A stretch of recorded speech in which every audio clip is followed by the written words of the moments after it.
You can't control your thoughts.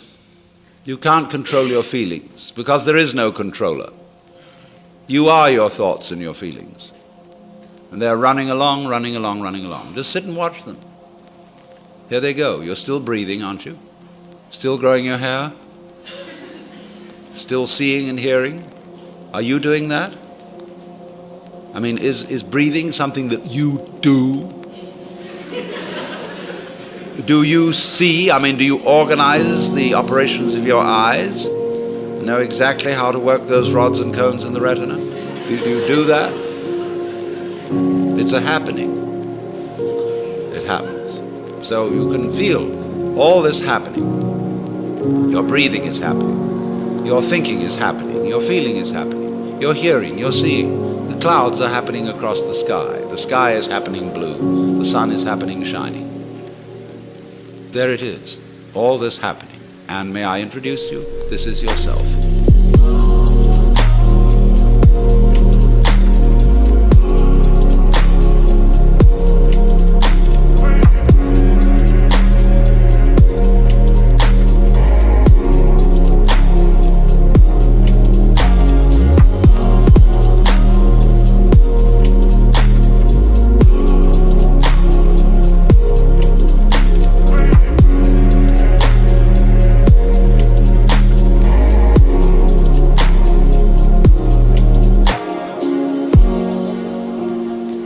This begins to be a vision of who you really are.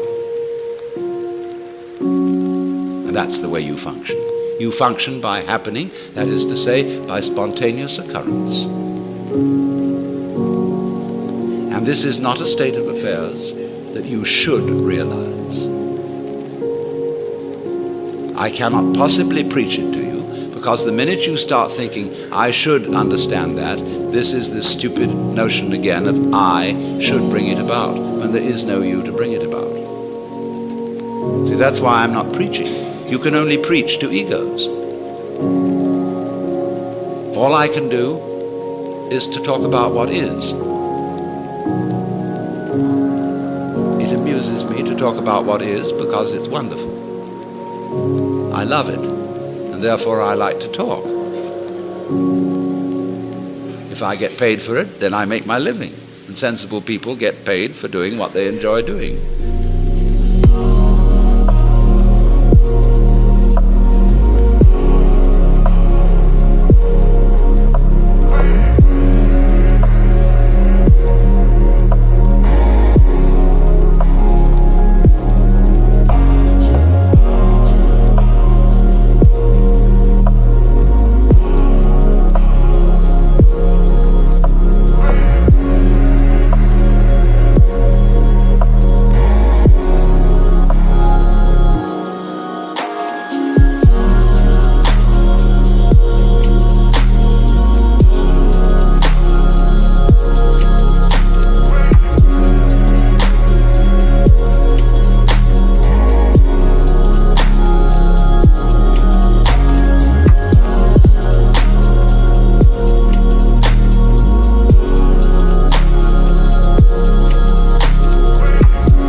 This is not you see, this is the whole approach here is not to convert you, not to make you over, not to improve you, but for you to discover that if you really knew the way you are, things would be sane. But you see, you can't do that. You can't make that discovery because you're in your own way. So long as you think, I'm I. So long as that hallucination blocks it. And the hallucination disappears only in the realization of its own futility. When at last you see you can't do it. You cannot make yourself over. You cannot really control your own mind. See, when we try to control the mind, a lot of yoga teachers try to get you to control your own mind, mainly to prove to you that you can't do it. There's nothing, a fool who persists in his folly will become wise. So what they do is they speed up the folly. And so you get concentrating. And you can have a certain amount of superficial and initial success by a process commonly called self-hypnosis. And you can think you're making progress. And a good teacher will let you go along that way for a while until he really throws you.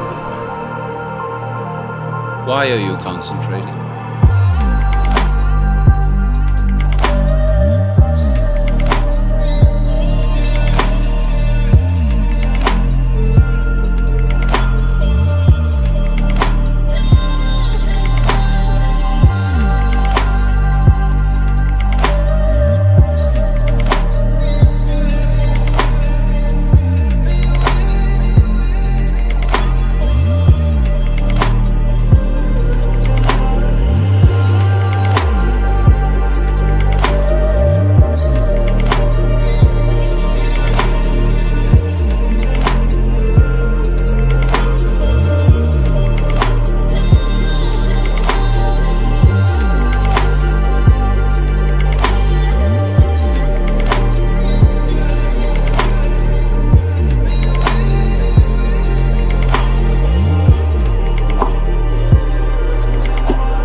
See, Buddhism works this way. Buddha said, if you suffer because you desire, and your desires are either unattainable or always being disappointed or something.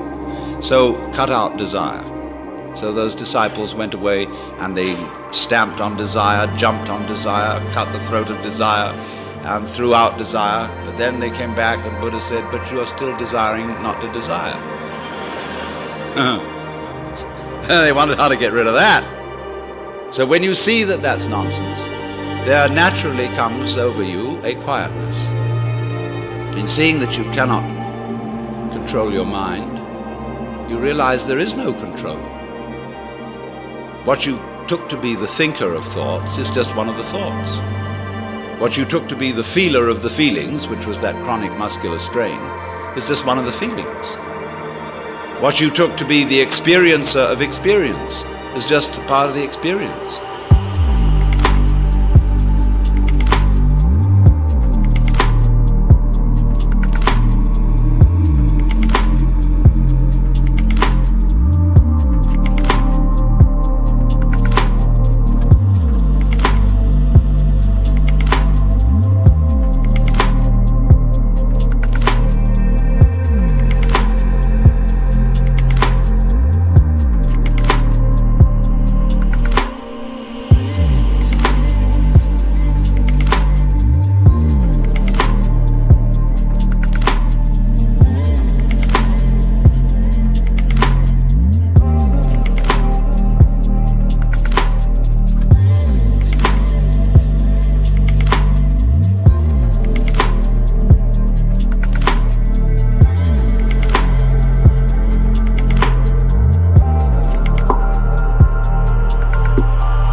So there isn't any thinker of thoughts, feeler of feelings. We get into that bind because we have a grammatical rule that verbs have to have subjects.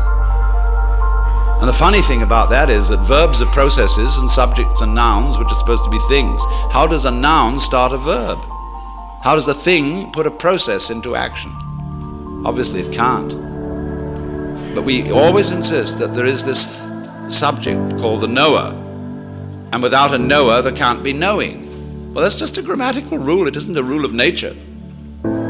In nature, there's just knowing, like you're feeling it. And I have to say you are feeling it, as if you were somehow different from the feeling. When I say I am feeling, what I mean is there is feeling here. When I say you are feeling, I mean there is feeling there. I have to say even there is feeling. What a cumbersome language we have. Chinese is easier. You don't have to put all that in. Or you can say things twice as fast in Chinese as you can in any other language.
Well, anyway, when you come to see that you can do nothing, that the play of thought, of feeling, etc., just goes on by itself as a happening, then you are in a state which we will call meditation. And slowly, without being pushed, your thoughts will come to silence. That is to say, all the verbal, symbolic chatter going on in the skull. Don't try and get rid of it, because that will again produce the illusion that there's a controller. Just, it goes on, it goes on, it goes on, and finally it gets tired of itself and bored and stops. And so then there's a silence. And this is a deeper level of meditation.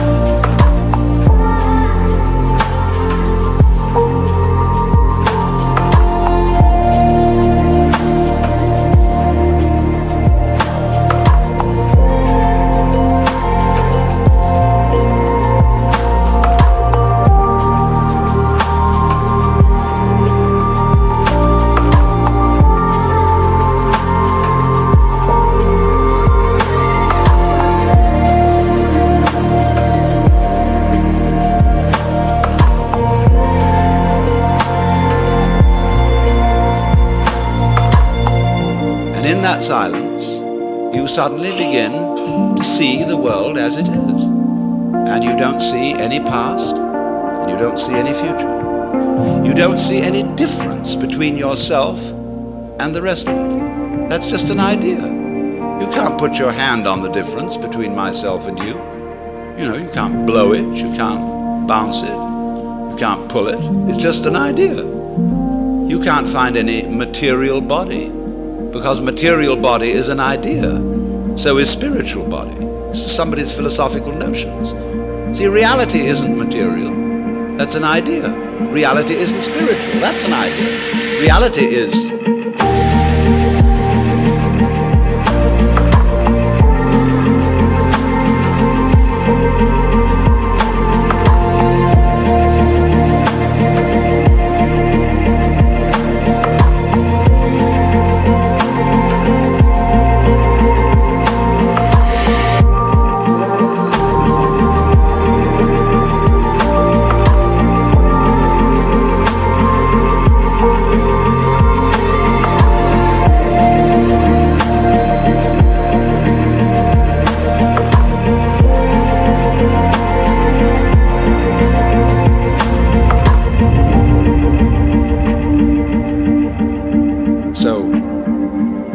we find, if I've got to put it back into words, that we live in an eternal now. You've got all the time in the world, because you've got all the time there is, which is now. And you are this universe.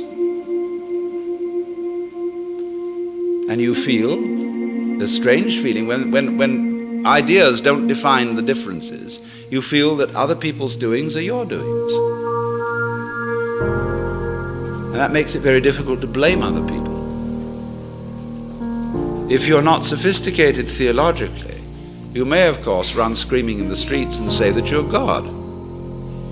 In a way, that's what happened to Jesus, because he wasn't sophisticated theologically. He only had Old Testament biblical theology behind him. If he'd had Hindu theology, he could have put it more subtly. But it was only that rather primitive theology of the Old Testament. And that was a conception of God as a monarchical boss. And you can't go around and say, I'm the boss's son.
If you're going to say I'm God, you must allow it for everyone else too.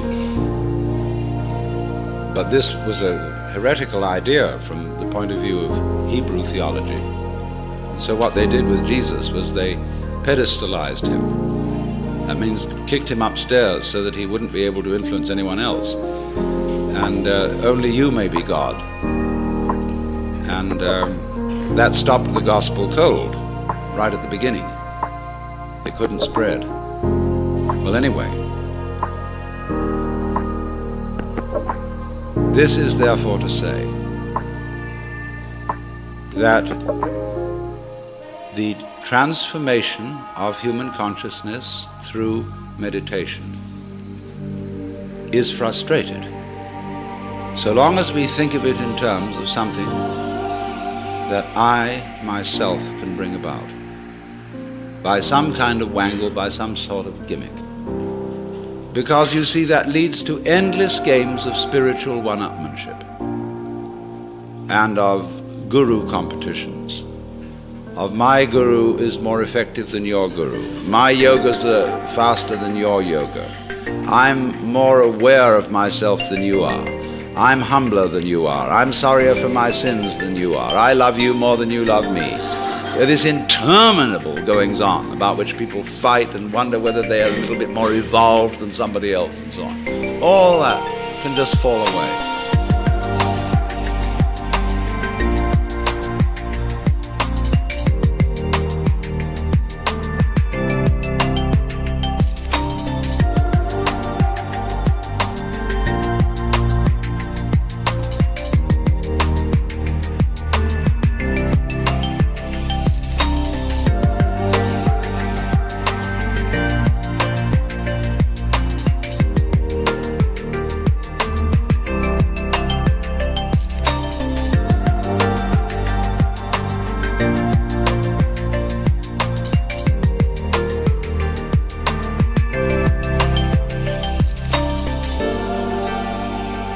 Then we get this strange feeling that we have never had, you see, in our lives, except occasionally by accident. Some people get a glimpse that we are no longer this poor little stranger and afraid in a world it never made,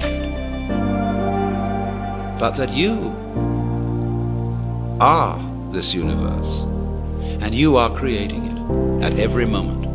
Because you see, it starts now. It didn't begin in the past. There was no past. See, if the universe began in the past, when that happened, it was now. See? Well, it's still now. And the universe is still beginning now, and it's trailing off like the wake of a ship from now. In the wake of the ship fades out, so does the past. You can look back there to explain things, but the explanation disappears. You'll never find it there. Things are not explained by the past. They're explained by what happens now. That creates the past. It begins here. That's the birth of responsibility. Because otherwise, you can always look over your shoulder and say, well, I'm the way I am because my mother dropped me. And she dropped me because she was neurotic because her mother dropped her. And away we go back to Adam and Eve or to a disappearing monkey or something. We never get at it.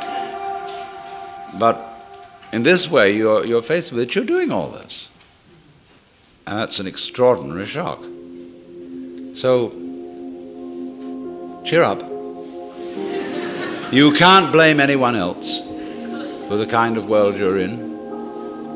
And if you know, you see, that I, in the sense of the person, the front, the ego, it really doesn't exist, then it won't go to your head too badly if you wake up and discover that you're God.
The object of Buddhist discipline or methods of psychological training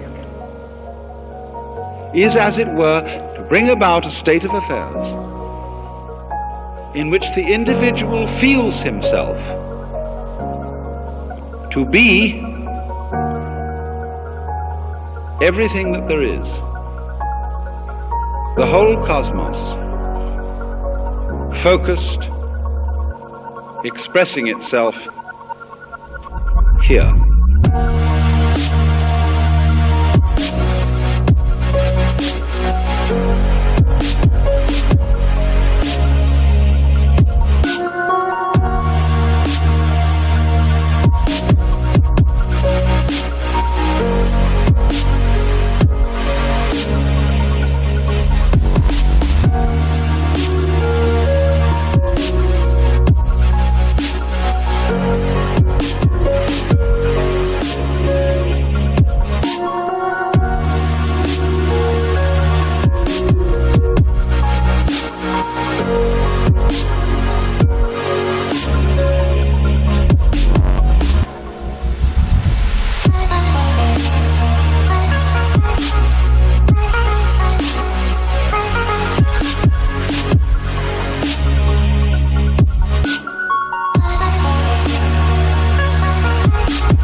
In the Western world, a good teacher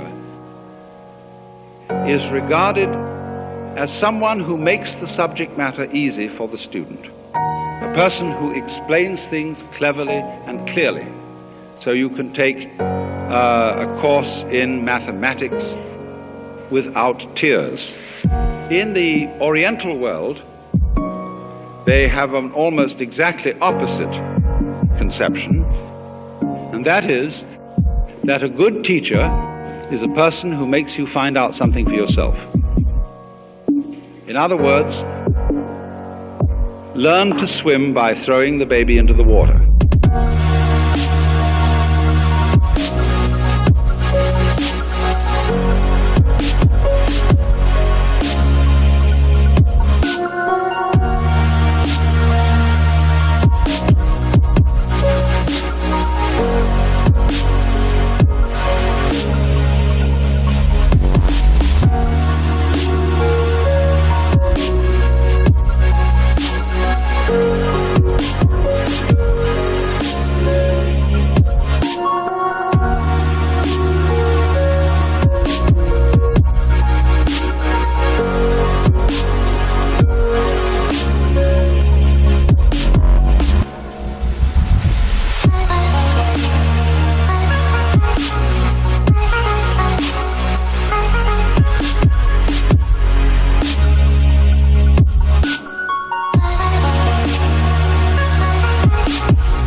There's a story used in Zen about how a burglar taught his child to burgle.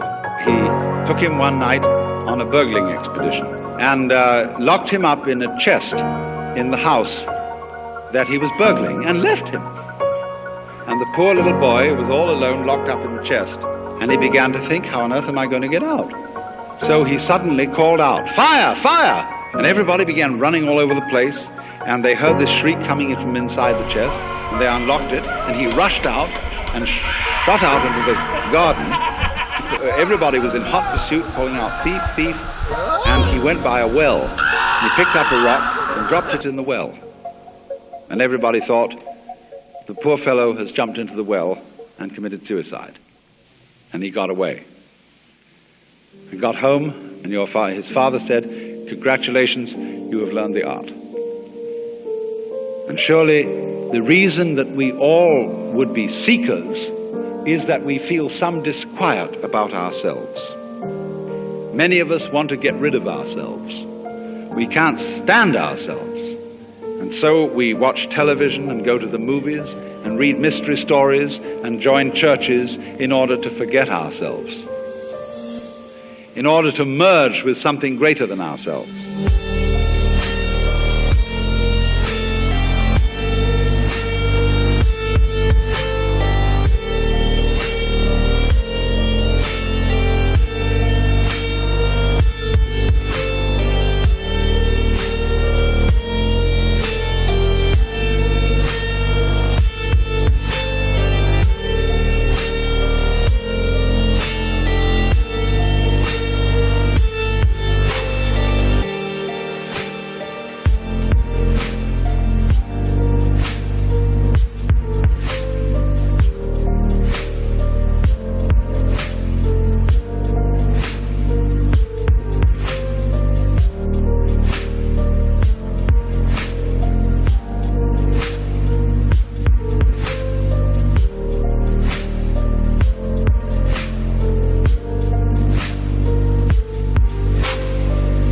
if you go to a Zen teacher, he'll say, well, I have nothing to teach. There is no problem. Everything's perfectly clear. And you think that one over. And you say, he's probably being cagey.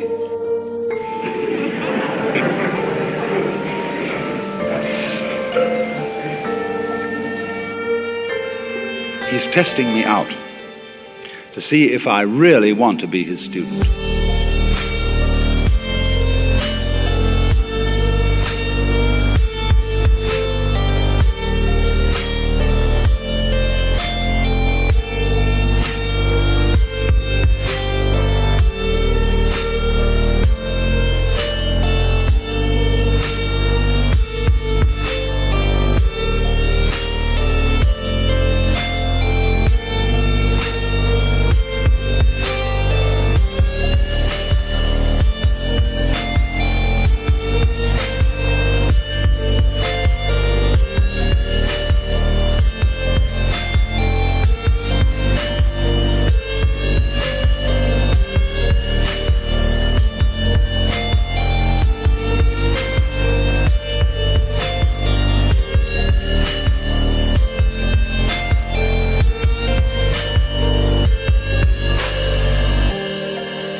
You know our saying, anybody who goes to a psychiatrist ought to have his head examined. There's a double take in that saying, you see. So in the same way, anybody who goes with a spiritual problem to a Zen master defines himself as a nut, and the teacher does everything possible to make him as nutty as possible.